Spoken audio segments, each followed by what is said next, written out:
This is the petition that put my company into federal bankruptcy. Nobody forced me to file it, no bank, no creditor, no judge. I paid my own lawyer to write this document and file it against myself. And here's the part that still feels insane to say out loud. At the time, I had an 840 credit score. I'd never missed a payment in my entire life. My whole job was helping other people out of financial distress. You see, I didn't file bankruptcy because my business didn't make money.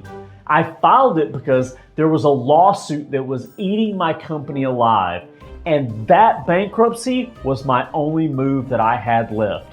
I'm going to talk to you today about how a TCPA lawsuit thrust my company into bankruptcy and how we survived and came out of it thriving and better than ever. Stick around to the end because I've got something so incredible, it's going to blow your mind. You see, in America, you can win a lawsuit and still lose hundreds of thousands of dollars. Stay with me, and I'm going to show you the math that no one warns you about.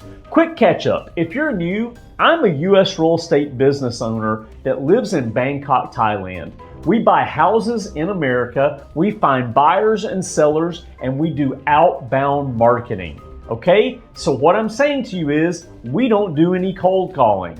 We got sued over alleged TCPA violations. That's the federal law that covers telemarketing calls and messages. It was a class action suit that was worth over $1 million. The full story is in this video up here if you want to check that out. One thing before we go any further, because it matters. I'm not here to attack the plaintiff, the lawyers, or the court. Everyone used the system the way the system allows. And I won't discuss the settlement terms in my case either. Those are confidential and they're going to stay that way. What this video is the business lesson. What it costs to defend a federal lawsuit even when you think you're right. Why I put my company voluntarily into a Chapter 11 bankruptcy. I'm also going to tell you about the 24-hour period where I thought I had found an escape hatch. And I'm going to tell you about the lead company discovery that I found out that should terrify you if you're buying leads today for your wholesaling business. You see, in lawsuits, there's a thing called the innocence tax. When you get sued in federal court, the first thing you learn is how expensive lawyers are. I interviewed about a half dozen of these TCPA defense attorneys, and the going rate was somewhere around $1,000. But there were some firms that were $2,000, $3,000, and even one was $7,000 an hour. Yeah, $7,000 an hour. But it's not the hourly rate that's going to blow your mind. It's what it's going to cost at the end of the day. Taking this case all the way through federal court, motions, discovery, depositions, and trial was estimated at $300,000 to $500,000. And here's the detail that regular people don't know. In America, even if you win, the other side doesn't automatically pay your legal fees. So total victory, winning on every single point, still meant being out almost $500,000. Think about that. The innocence tax. Being right in a federal lawsuit isn't free. It's a luxury item. You see, I sat there with my legal pad and I was sketching it out, and I realized that something changed on how I saw the entire system. I couldn't afford to find out if I was right. So, is fighting completely off the table? I mean, I guess. So, what's left? We looked at every door. We looked at fighting. We looked at just trying to make it stop, like begging the other side, going through all kinds of things. And finally, I was stuck, and I found that I couldn't afford to win, and there was no exit that I could afford to take. And that's when my attorney said 7 words that changed my life. He said, "Have you thought about putting it in bankruptcy?" I remember exactly where I was standing. My first reaction is probably the same one that you're having right now. Absolutely not. You have to understand who I was in that moment. Over the years, I'd worked with dozens and dozens of sellers who were in bankruptcy. I'd sat with them. I'd seen the stress and the fear, but I was the problem solver. I was the guy who helped people out of that situation.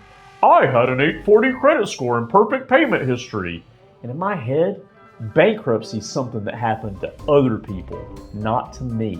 But then I had to look in the mirror and admit that my company in this moment needed that same protection. That one took a while. Now, one thing to be crystal clear about, this was business bankruptcy, Chapter 11 filing for the company, not a personal bankruptcy. But I'll be honest with you, it didn't feel like a business decision. It felt intensely personal. So my attorney walked me through what Chapter 11 is and what it's not. And you see, most people think that Chapter 11 is like a funeral, but truly it's more like a surgery. The company doesn't die, it just goes under anesthesia. You're held still, and under a judge's supervision, they try to put you back together again. There's this one feature of anesthesia that mattered more than everything else combined. When a company files bankruptcy, federal law creates something called the automatic stay. Think of it as a pause button. It generally stops most lawsuits against the company from moving forward while the bankruptcy plays out. Now, one caveat here. I'm not an attorney. This is not legal advice. Don't take legal advice from some guy yelling at a camera on the other side of the world in Bangkok. Go get your own attorney, and that's my best advice in this video. Now, back to my case. Here's what the pause meant in real life. The depositions, deadlines, meter burning cash, the machine that had been running my life, it all stopped. One filing, and for the first time in months, the clock wasn't running against me anymore.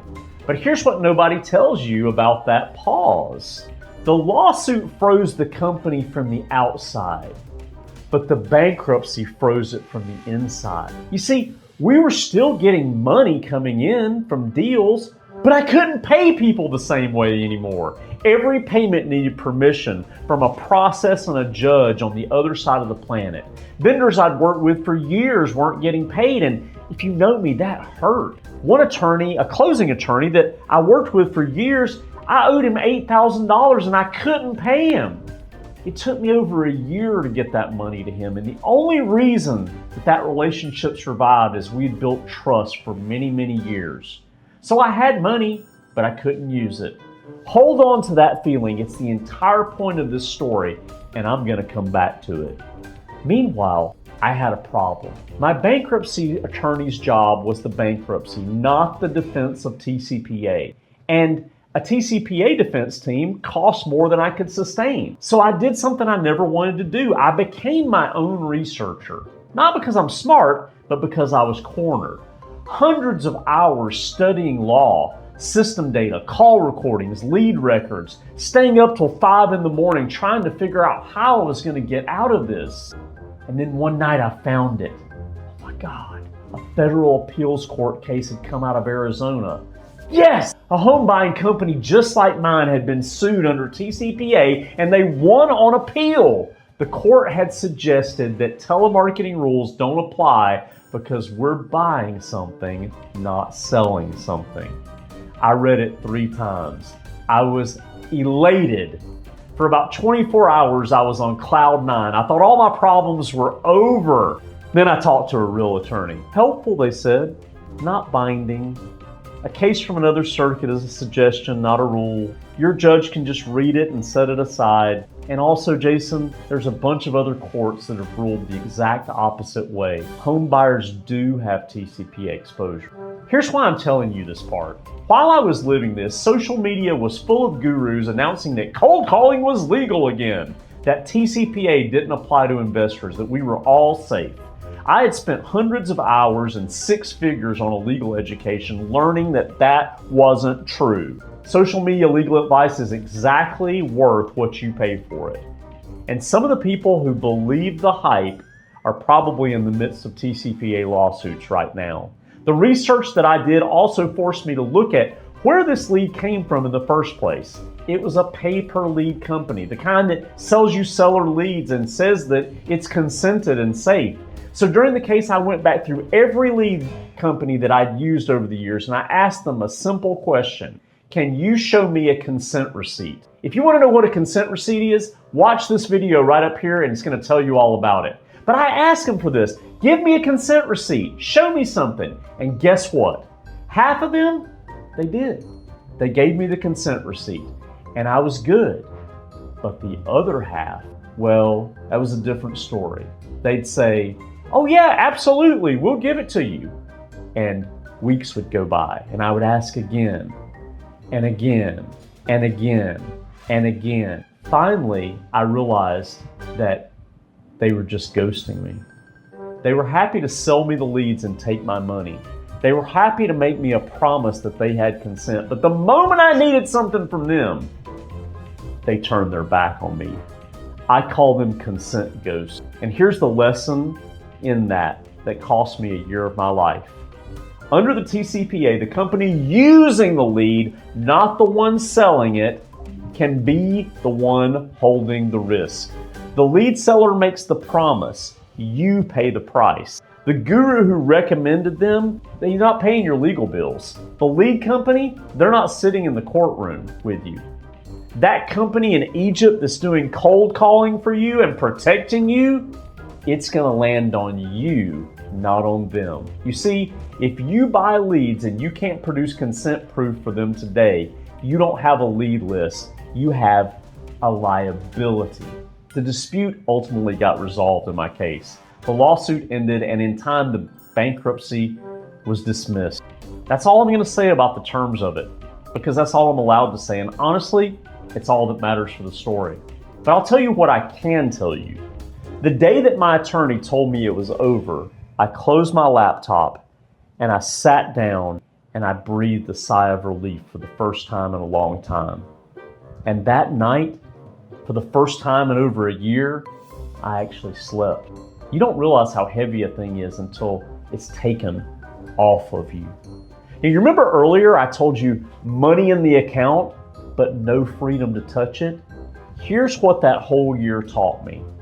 I thought that I had built a freedom machine because the business made lots of money without me in the room. But revenue is not freedom. A business that makes money can still be fragile. One lawsuit froze my account, stopped vendor payments, forced me into bankruptcy, and consumed a year of my life. And it could have been worse. A real freedom machine isn't the thing that makes money. It's the thing that survives lawsuits, bad employees, vendors, lead sources, bad advice, bad assumptions, and keeps running anyway. I had built something that made lots and lots of money, but I hadn't built something that could protect me. Those are not the same. And nobody teaches you the difference until somebody tries to kill your company. Do I regret filing? No. It saved my company and it gave me my life back. Would I tell you to do it? No. Bankruptcy isn't a cheat code, and I'm not promoting it. It was a last resort that happened to be right for my situation, and I only knew that because I had good advice from attorneys. What I tell you is this: the legal system isn't a courtroom where truth wins. It's a set of tools with price tags. Learn what the tools cost before you need them. And the lawsuit was the final straw, but it wasn't the only reason for what I did next. You see, over the years, my acquisitions team caused me some of the wildest problems I've ever dealt with in my life. Some of them were lazy, some of them were crazy. This lawsuit finally made me ask a question that I'd been avoiding. Why do I even have an acquisitions team in the first place? In the next video, I'll tell you why I fired all of them. If you've enjoyed this content and you got something out of it, please share this with somebody that you think could benefit from this information. Like it and leave me a comment below. I'd love to hear your thoughts in the comments. Thank you so much. See ya.